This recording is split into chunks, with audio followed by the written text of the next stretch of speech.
Addis Ababa is this amazing context where old is meeting new, and it's got these ancient traditions and world-class aspirations. But the thing to understand about Addis Ababa is the city is not measured by the car's odometer, but rather one's walking pace.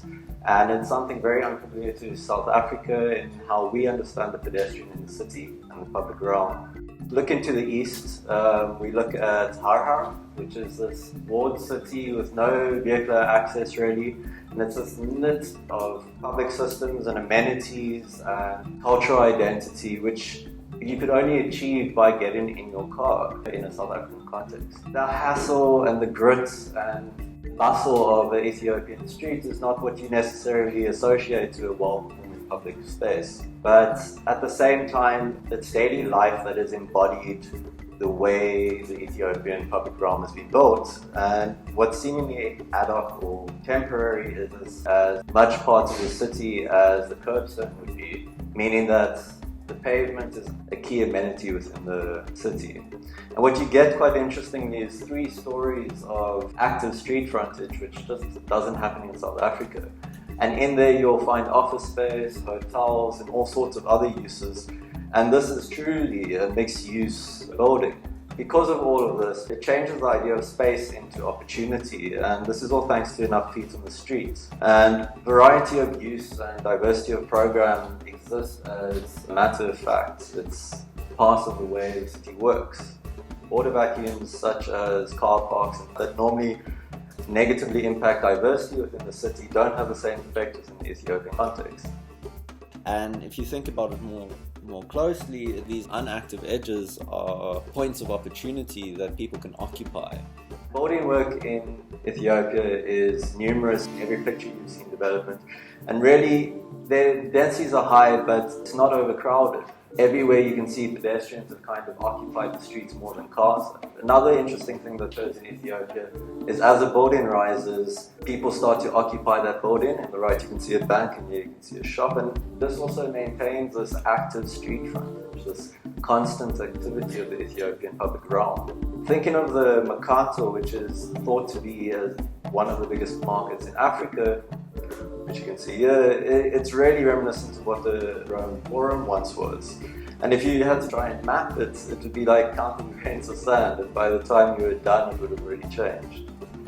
And although you have this hustle and bustle of the city and everything's going on, you still have the fine grained nature of the city. And at every corner it kind of unveils itself, and you come across this fashion retailing back alley that functions late into the night.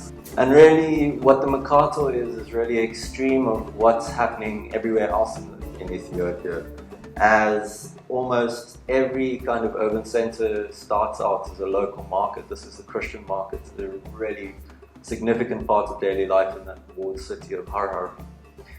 And as public space also has a significant other role, which embodies kind of cultural identity and how people occupy space. No matter where I traveled through Ethiopia, you always came across some kind of festivity, some kind of occupation of public space, and ceremonies that constantly live.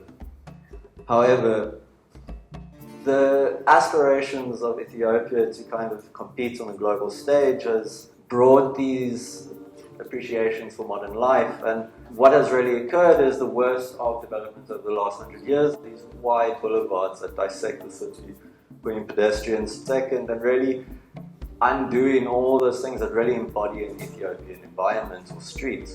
And development as well is really rude. It's maximizing the profits. It doesn't contribute to the public realm. And really the question being, what kind of cities do we want to build? What kind of public environments do we want? Do we want it to be for those that can afford it, or for those that can seize opportunity from it? So I want to kind of position idea as the city being the market. And in that sense, we need to reflect on what does activity mean in our city, and who has a right to trade in those environments, be inclusive in those environments. And this is something in South Africa I think we struggle with, as we always see a public space needs to be a pretty place. But for me, a public space needs to be a space that's occupied.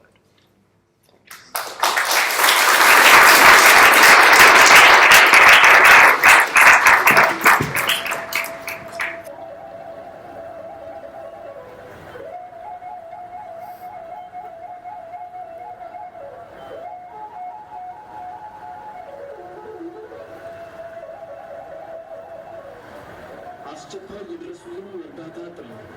ወጣት ገነት አምናንም ትባላለች። በታሪካዊቷ የጎንደር ከተማ ቀበሌ 16 ልዩ ስሙ ቸችላ አካባቢ ተወልዳ ያደገችው